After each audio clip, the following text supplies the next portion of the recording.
যাই হোক, যেহেতু হাসিনা তার সর্বোচ্চ ক্ষমতা ব্যবহার করে ফেলেছে, ক্ষমতায় টিকে থাকার জন্য পুলিশ, বিজিবি, প্যারামিলিটারি সব ব্যবহার করেছে, এমনকি সশস্ত্র বাহিনী ব্যবহার করে কারফিউ পর্যন্ত জারি করেও ছাত্র জনতার বিরুদ্ধে পরাজিত হয়েছে।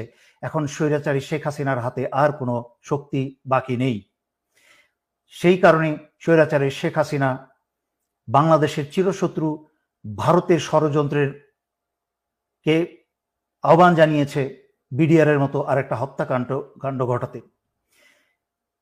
বাংলাদেশ সেনাবাহিনীতে, সেনানিবাসে বা বিভিন্ন কোনো অর্গানাইজেশনে যদি এই ধরনের একটা হত্যাকাণ্ড চালানো যায়, তাহলে ভারতের পরিকল্পনা হচ্ছে বাংলাদেশকে প্রহরী শূন্য করা, বাংলাদেশের সার্বভৌমত্ব এবং স্বাধীনতা রক্ষা করার জন্য আর কোনো প্রহরী বাকি না থাকে। তাই নিজেদের মাঝখানে